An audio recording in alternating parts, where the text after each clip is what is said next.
Eu sou Ari e esse é o meu canal Sob a Luz do Evangelho. Tu eras querubim ungido para proteger e te estabeleci no Monte Santo de Deus. Estavas no meio das pedras afogueadas, andavas. Ezequiel, capítulo 28, versículo 14. A paz de Deus a todos os irmãos e os amigos que vão entrar aqui no canal. Eu ficarei muito grato se você puder dar um like e sinta-se também à vontade para se inscrever no canal, caso queira. Eu te convido, venha fazer parte desta família que é a família de Jesus Cristo. Eu tenho certeza que os vídeos vão edificar a vida de cada um. Irmãos, nós vamos voltar a frisar neste versículo já. Vamos primeiro aqui entender sobre este vídeo, ok? O ex-satanista, como ele diz, iniciado na Umbanda, fez teologia, passou pelo Rosa Cruz, se tornou cabalista, ocultista e fez alguns cursos esotéricos. Tudo o que vai contra os princípios bíblicos. Enfim, não vamos confundir. Este vídeo não é para falar da biografia de Vic Vanilla, mas de sua suposta conversão ao cristianismo. A sua fala sobre quando ele diz o não crer em Jesus, passando-se 8 meses desde a entrevista que ele deu lá atrás ao podcast SaladaCast, vi que ele aparece dizendo-se convertido e que vai abrir uma igreja, e já fala até como um cristão convicto de anos ao Evangelho. Bom, eu não vou mostrar aqui o conteúdo do vídeo, senão tornaria muito extenso, e porque já está aí no YouTube, acredito que muitos já viram. Apenas vou expressar o meu entendimento sobre a sua fala, inclusive porque eu também já passei pela Umbanda e Quimbanda, mas hoje, pela graça e misericórdia de Deus, eu sou um servo de Deus. Já sou evangélico há mais ou menos 29 anos, salvo erro, e sei que nossa conversão e entendimento às coisas concernentes a Deus requer um tempo, requer uma transformação, deixando evidentemente o ego, a prepotência, a soberba de achar que somos ou que estamos acima da sabedoria de outros e, na verdade, em primeiro lugar, até o próprio Evangelho, ser mais sábio do que o próprio Evangelho, sendo que o próprio Jesus nos ensinou o princípio da humildade. Como ele fez? Ao lavar os pés aos discípulos, João, capítulo 13, no versículo 14, você verá. Esse é um dos atributos de Deus. Como disse Moisés, diante da sabedoria de Deus, a nossa sabedoria é comparada a um esterco. Portanto, se você não viu a entrevista que o Vic deu ao SaladaCast, eu sugiro que você veja, aí depois você faça a comparação aqui com o que ele fala a respeito de Jesus e o nosso entendimento trazido a todos vocês, ok?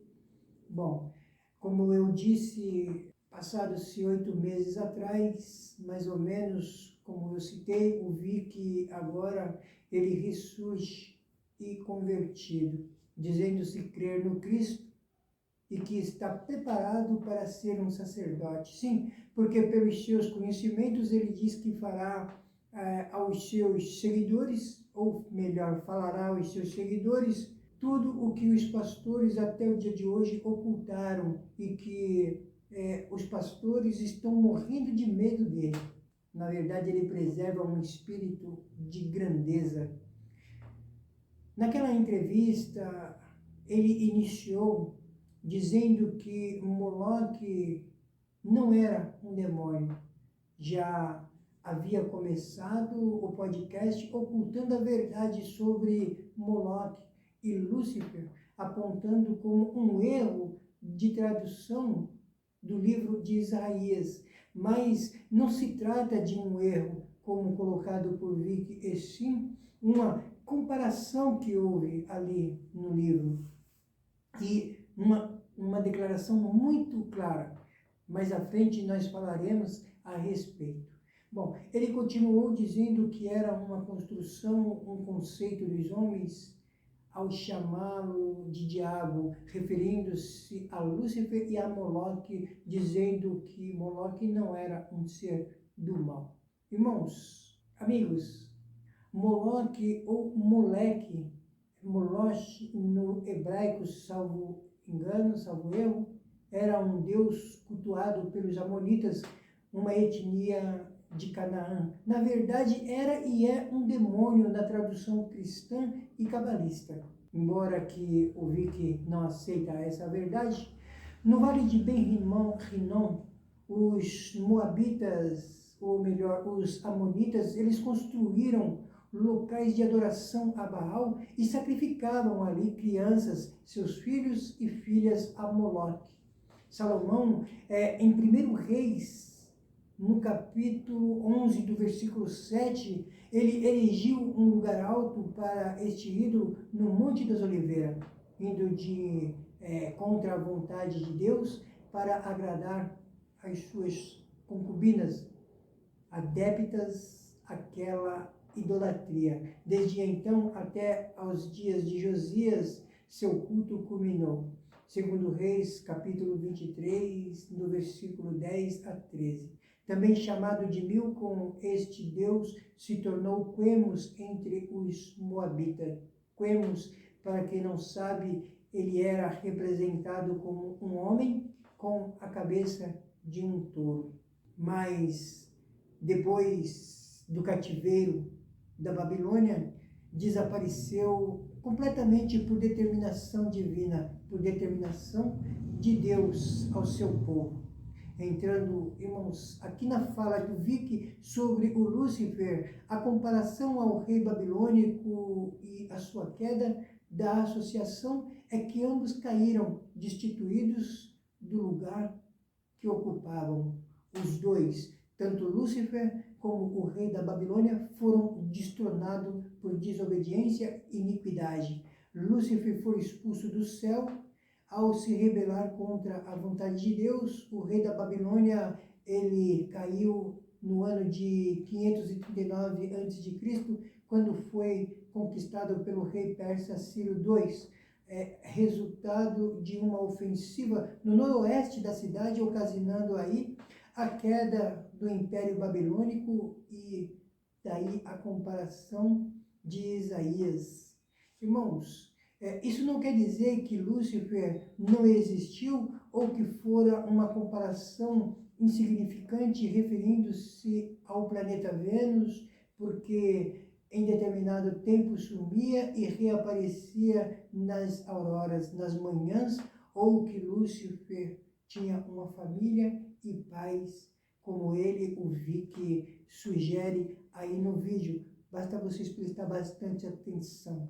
Lúcifer, ele existiu no tempo do princípio. Era um anjo e não uma alma vivente. Desde o princípio, Lúcifer fora e é um espírito, antes de luz, agora de trevas, e densas trevas cobre Lúcifer, pois todos sabemos de sua guerra travada com Deus.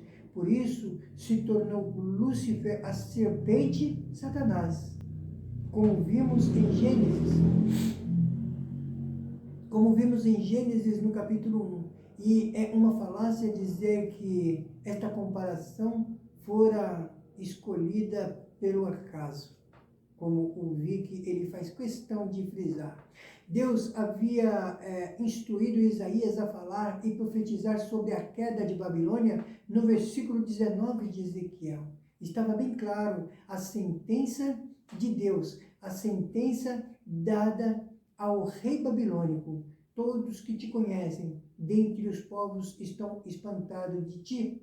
Em grande espanto te tornaste, e nunca mais serás para sempre, tal qual a sentença de Lúcifer nunca mais seria o portador da luz, nunca mais a luz de Cristo brilharia sobre a face e o corpo de Lúcifer. Vi que ele fala que por ser daquela época não está dentro dos padrões éticos de hoje e que por isso é feita a associação, uma associação errada de Moloque a um ser do mal. Eu chamo a atenção de vocês, irmãos, para o seguinte: como que uma divindade que não é do mal, sendo que crianças eram sacrificadas o tempo todo para esta entidade, eram colocadas dentro deste Deus e queimadas vivas em sacrifício para reverenciar este demônio. Ele também questiona a entidade de Deus, tentando separá-lo de Cristo. Ainda aqui Cristo nos deu de sua sabedoria, dizendo que ele e Deus eram uma só pessoa, eram o mesmo. Ele era a própria representação de Deus na terra. João, capítulo 10, versículo 30, fala bem a respeito. Vi que ele não entende a unidade do Pai, Filho e Espírito Santo como trindade, e fala que Cristo nunca existiu e que, assim como Buda, Jesus é apenas um conto, um folclore da época em que Lúcifer não é Satanás e tenta desconstruir a verdade do que é a serpente, assemelhando a estrela da aurora, a luz matutina quando engraça. Não nos esquecemos disso, irmãos. Quando engraça, ele era considerado a luz, mas era uma luz que brilhava de Deus. Irmãos, Buda realmente nunca existiu. Buda era apenas a manifestação da natureza, conforme a crença japonesa. Até hoje, se vocês verem os templos aí da Seishonoye, cultuam Buda, e depois associado àquele ser muito gordo, sem camisa e sentado, um monge ou, não sei, me parece um lutador de sumô, é o que parece. Mas Jesus não, irmãos. Jesus, ele realmente existiu. Ainda que eu vi que não queira acreditar, João o Batista, num dia de aflição, estando em cadeias, mandou perguntar a Jesus se era mesmo aquele que haveria de vir, o Messias, ou eles deveriam esperar por outro. Jesus manda um recado a João. Os cegos veem, os leprosos são curados das lepras, os aleijados estão andando e os enfermos estão sendo curados. Os endemoniados estão sendo libertos. Irmãos, não precisa dizer mais nada. Bom, realmente uma metáfora da estrela da manhã foi aplicada a Lúcifer numa revelação divina de Isaías, no capítulo 14, no versículo 12, que originalmente era uma referência ao rei da Babilônia. A partir daí também o nome original do diabo, antes da sua queda da graça, passou a ser associado à palavra estrela da manhã, em latim. Mas os ocultistas, irmãos, até hoje querem continuar a associar o nome Lúcifer, estrela da manhã, esquecendo-se que Lúcifer, que vem do latim lux e ferres, que significa portador da luz, ao diabo, mas não é e nunca mais será assemelhado a este demônio, que agora é trevas. Não sei se vocês entenderam bem, mas eu falo a respeito do nome. Esse nome era dado a Lúcifer enquanto ele tinha graça diante de Deus. Ele era iluminado pela luz de Jesus. Falando aqui da conversão, e embora não tenhamos muitas informações sobre a conversão do Vic, porque vamos observar mais um pouquinho de perto essa, como que eu poderia dizer, a conversão, ok? Mas o que temos já dá embasamento para nós falarmos sobre esse querer abrir uma igreja, se nem bem começou a ser evangélico. lembrando que da conversão de Paulo, apóstolo de Cristo, depois de seu encontro com Jesus, não fora de um dia para o outro a conquistar a confiança dos cristãos. Houve lutas, submissão, houve muito sofrimento. Paulo, ele chegou a dizer, tamanha era a angústia vivida e perseguição, que o perder a vida para ele era lucro, por viver para Cristo, para morrer para o mundo. Essa era a visão que o apóstolo Paulo tinha em relação ao seu sofrimento. Mas, antes de falarmos propriamente desta conversão do Vic, nós faremos aqui as nossas considerações sobre o versículo 19 de Ezequiel, como prometi, explicando a vocês a antiga serpente do Éden, o diabo, para encerrar aí, concluir o que penso a respeito da conversão do Vic, ok? Bom, irmãos, continuando aqui falando de Lúcifer, agora para que vocês tenham um entendimento um pouco melhor, a verdade é não a interpretação do Vic, a estrela ou planeta Vênus, no qual ele oculta o significado correto sobre se assemelhar a Lúcifer, a esta estrela ou o planeta, como em Ezequiel, no capítulo 28, e em Isaías, capítulo 14, verso 12 a 13, foi antes da queda de Lúcifer, pois ele era cheio de graça e vivia com Deus, até que fora achado nele a iniquidade, o orgulho. Lucas capítulo 10, versículo 17 a 18. Eu falo sobre a rebelião Lúcifer contra Deus, que causou a catástrofe que ocorreu entre o primeiro capítulo aqui de Gênesis. Irmãos, ainda que Vic tenta narrar parte da história em Isaías, no capítulo 14, no versículo 12 a 13, a respeito da estrela, a respeito de Vênus, ele desvincula a verdade da qual eu já expliquei um pouco mais adiante no início do vídeo. A violência foi marcada do domínio e reino de Satanás no mundo das trevas. João, capítulo 10, versículo 10. Lúcifer sendo lançado do monte de Deus, refere-se a ele perdendo o seu lugar e posição que havia ocupado com Deus desde a sua criação. Isso porque ele pecou, que fala de seu orgulho por se enaltecer contra Deus. Elevou-se o teu coração por causa da tua formosura, nos faz entender da sua queda, como dito, foi o orgulho. Ele tirou o seu olhar de Cristo, observando a sua própria formosura, que dos seus olhos tornara-se cada vez mais glorioso. Num certo ponto, irmãos, do tempo, o seu coração se desviou de Cristo para si mesmo. Ele começou a olhar mais para si. Tanto quanto sabemos, essa foi a origem do mal em toda a criação de Deus. A luz, irmãos, que havia em Jesus era a que raiava em Lúcifer. Ele se achava que era dele próprio essa luz, mas na verdade era a luz de Jesus. Aí veio a soberba e o orgulho em ver que brilhava mais que os outros anjos, porque ele era o mais próximo de Jesus, e sentiu grande a ponto de querer elevar o seu trono acima do trono de Deus. A partir daí foi a queda.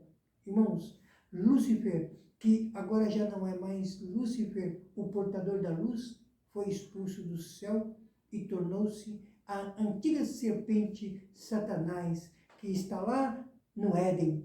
Não tem mais luz sobre ele e por isso foi assemelhado ao rei da Babilônia após ser deposto, após ter caído do seu império babilônico. Lúcifer é pura treva e idolatrado por estes satanistas ocultistas que querem ainda acreditar que ele permanece sendo o portador da luz e enganam centenas de milhares com as suas mentiras. Basta que nós entremos aqui e vejamos aí um monte de podcasts e o quanto as pessoas que o ouvem deliciam com as falsas narrativas, porém só existe trevas, a luz foi retirada, a luz era Cristo. Então, as pessoas que ouvem o Vic, elas se enganam. Eu te lancei por terra, refere-se à tua derrota final. Apocalipse 12, versículos 7 a 12. Diante dos reis te coloquei para que olhem para ti. Refere-se a ele no tempo devido, sendo lançado no lago de fogo. E de todos os reis da terra que morreram perdidos, contemplarão a sua humilhação. Mateus capítulo 25, versículo 41, Apocalipse capítulo 20, versículo 10. Irmãos, isso é futuro. Irmãos e amigos, portanto, todos devemos tomar cuidado com o pensamento de grandeza, o orgulho de se achar que somos ou são melhores ou mais sábios. E isso, irmãos, é vaidade, é pecado de iniquidade e pode lhe tirar o direito à salvação, pode lhe tirar o direito à vida eterna. E como eu disse que deixaria um pouquinho para o final para falar mais ainda da conversão do Vic, nós vimos aí diversos vídeos no YouTube que põem em xeque essa conversão do Vic. Primeiro porque ele não deixa de ser um Rosa Cruz, como ele mesmo denomina-se. São todos pequenos cortes de vídeo em diversos canais que mostram suas entrevistas na Salada Cast, por exemplo, mas que dizem tudo a seu respeito e põem sim, irmãos, em xeque essa conversão do Vic. Não sabemos o intuito dele, se realmente é por causa da política futuramente, mas o fato é que não dá para acreditar. Vic Vanille, ele demonstra vaidade, orgulho e preserva sua prepotência em dizer que não é obrigado a mostrar a ninguém a sua mudança. Poderíamos concordar com essa fala? De maneira nenhuma, irmão. Jamais poderemos concordar com isso. Porque quando um servo de Deus é alcançado por sua graça, a mudança é espontânea, porque ele começa a carregar um dos atributos de Deus, a humildade. E sua mudança acontece logo que, automaticamente, imediatamente, começa a se desvencilhar da velha criatura e quer mostrar a todos que está liberto. Ele quer mostrar a todos que ele já não mais pertence a esse mundo de treva e que agora Cristo vive nele e não mais o ser do pecado. Quem não se lembra da transformação que teve aqui o trans Kate Lares? Isso realmente foi uma transformação. Kate imediatamente largou tudo, fechou seu canal, que tinha quase, eu acho que 9.000, se eu não estiver errado, 9.000 seguidores. Ele mudou a sua aparência externa e, o melhor de tudo, a sua transformação interna ocorreu e ele tornou-se uma nova criatura em Deus e não se permitiu voltar mais para trás. É só ver aí os diversos vídeos que postaram sobre ele constantemente aqui no YouTube. E olha que ele é atacado de tudo quanto é forma. Diferente da conversão aí do nosso amigo Vic, ok? Jesus, ele deu diversos exemplos de situações em que o pecador deixou imediatamente a sua condição pecaminosa, na cura do cego de Gadareno, Lucas capítulo 8, versículo 26 a 30, na visita à casa de Maria e Marta, que estava desapercebida, ensinando-lhes que em sua presença, em dados momentos, era mais importante do que atarefar-se com coisas que sempre estariam ali para ser feita, mas a presença de Jesus na casa delas seria breve. Lucas capítulo 10, versículo 38 a 42. Irmãos, vi que ele se coloca à frente da igreja e sua conversão se torna não confiável e ainda ele se considera, como eu disse, um Rosa Cruz. Prova de que nada mudou. Esse movimento, irmãos, Rosa Cruz, é um movimento filosófico, iniciático e tradicional que se diz baseado em princípios cristãos. Mas, na verdade, ele apenas leva o nome de cristão, porém é místico, o que na Bíblia é completamente condenado por Deus, porque este movimento, ele quer ser mesclado às escrituras sagradas, mas não tem nada a ver com o Evangelho, seus princípios, sua filosofia. Inclusive, eles não creem como nós, os evangélicos, cremos num Deus único e verdadeiro, cujo o Filho o representa na terra como o Cristo, o Filho de Deus. Eles distorcem essa verdade por não crerem em Cristo, porém está escrito na palavra de Deus. Disse Jesus: eu sou a luz do mundo, e eu sou o caminho e a verdade e a vida. Ninguém vai ao Pai a não ser por mim. Não devemos nos associar a nenhuma crença que foge do Evangelho verdadeiro, religiões, e nem se harmonizar e nem fazer acordo entre estas. João, capítulo 8, versículo 12 e 2 Coríntios, capítulo 6, versículo 14 a 16. Irmãos, amigos, Vic Vanilla precisa realmente se converter e sair desse pedestal em que ele se encontra e faz questão de permanecer, para que realmente, através dos frutos, com humildade, mostrar ao mundo que agora está realmente separado das trevas e se tornou um caro servo de Deus. Do contrário, continuará com sua rudimentar característica e crença e atitudes de um filho das trevas. Esse é o meu ponto de vista, esse é o meu entendimento. Chegamos, irmãos, ao final desse vídeo. Eu quero agradecer a todos vocês que estiveram comigo até aqui, o final desse vídeo. E não esqueçam de selecionar o sininho para que você seja avisado dos próximos vídeos. Que a graça do nosso eterno Deus e Salvador Jesus Cristo esteja na vida de cada um de vocês.